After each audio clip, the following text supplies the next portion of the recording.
Khorne here, and today I will be giving you a quick faction rundown on Archaon's faction, the war host of the apocalypse, and give you a guide on how best to start your campaign, where we get a second Dark Fortress, and kill Boris by turn 7. Archaon's faction is a Warriors of Chaos Undivided, meaning he has access to every unit the Warriors of Chaos have to offer, be they Khorne devoted or Slaanesh. He also has access to 2 Chaos gift slots from every Chaos God, and 4 for Undivided. Unlike Be'lakor though, he doesn't start with one of the 2 unlocked already.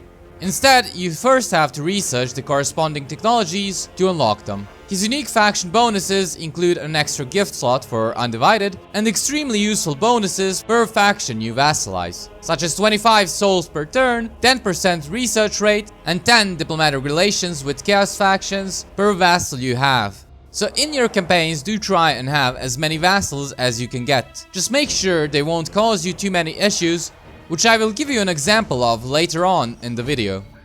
Now for the best start guide, it is on legendary difficulty with very hard battles and no mods. As soon as you start your campaign, I would recommend you first go ahead and save the unique hero you get, Prince Olgrax, as he has a trait that makes him a better melee combatant, and you can load him indefinitely in any Warriors of Chaos campaign. Next, attach him to the army and attack your first enemy.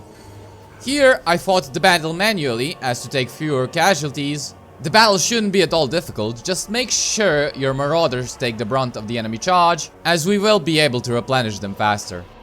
Take whichever loot option you prefer, recruit more units, something you could do beforehand, I just forgot, and attack the Riding Fortress.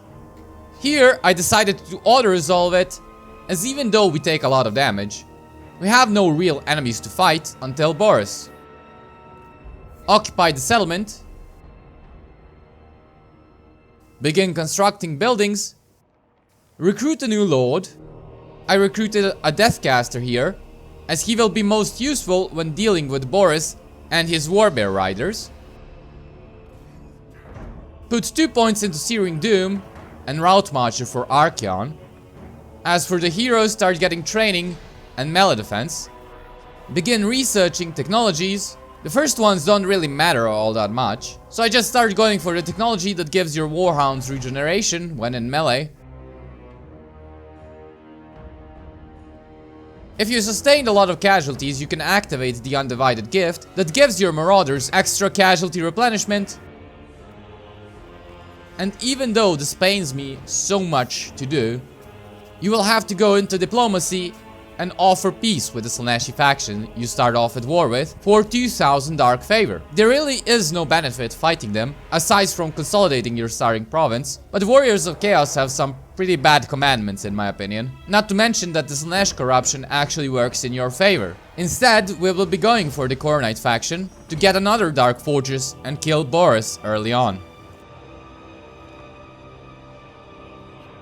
Turn 2, force march your second lord towards the burning monolith. Move Archaon as close to the border between the 2 settlements as you can, while still being able to replenish and end the turn.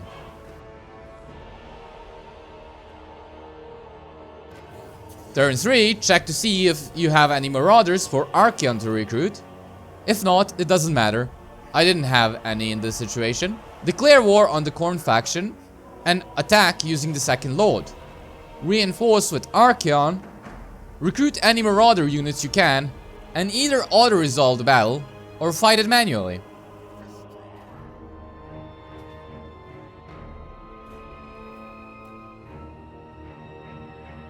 Afterwards, gift the settlement to your vassal and force march both armies towards the Howling Citadel.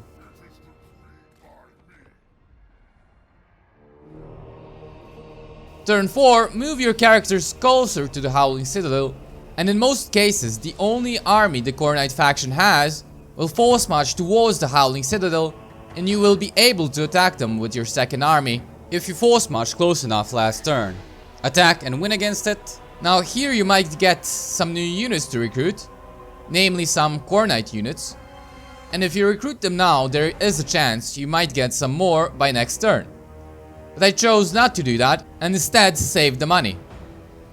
Afterwards, move the armies closer to the Howling Citadel but keep them in your allies' territory to replenish over the end turn, and end the turn. Turn 5, attack the Howling Citadel with Archaon. Recruit all Marauders and other units aside from Warhounds that you can. Either fight the siege manually or auto-resolve it. Both are fine so long as you do not lose any units. Here I chose to be lazy and auto-resolve, but that is fine.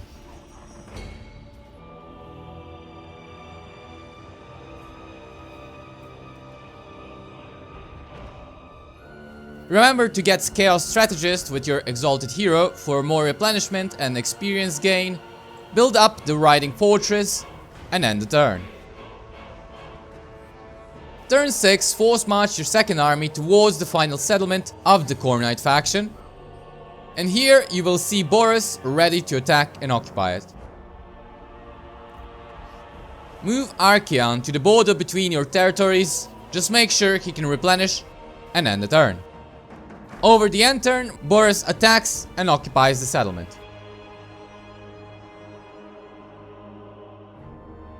Turn 7, I like to recruit the Regiments of Renown Chaos Knights into Archaon's army.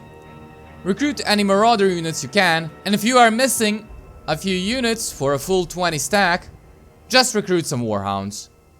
You could also recruit the Hell Cannon, but I prefer not to recruit that unit into my armies. Declare war on Boris and attack with the second army. Besiege the settlement. Activate the Chaos Gift that gives all of your units 15% missile resistance. And force march Archaon to transfer all of his units into the second army. Attack Boris. And you have to be very careful about how you play this battle, as they have some very dangerous units you need to deal with. Start the battle by semi-blobbing your units. Use the Deathcaster and any Marauder Horsemen you have to bait the enemy Warbear Riders into your army ahead of the enemy force, so you will have an easier time dealing with them.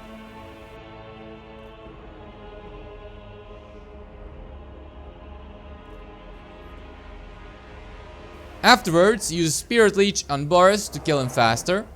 Use your fast units to kill the enemy range. And eventually you will win after a bit of a melee grind.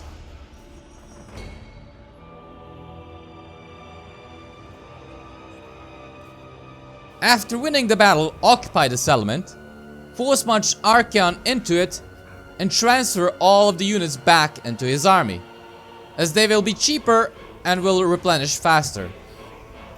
And this would be the full extent of the guide. By turn 9 you will be able to wipe out Boris, and I suggest you wipe him out, as keeping him as a vassal will see you have public order issues, because he will strip your province of any corruption, meaning it will be a lot more expensive to maintain your province. Once you've finished off Boris, by turn 12 you will be able to attack the Slaaneshi faction you started off at war with, and finally consolidate your starting province. From here on out, it is up to you how you go about it. You can either go through the Chaos Wastes and attack Kolek to confederate him, or go through Kislev to reach Azazel and Festus. If you enjoyed the video, don't forget to subscribe for future content. Thank you all for watching, and until next time. Khorne fights as one.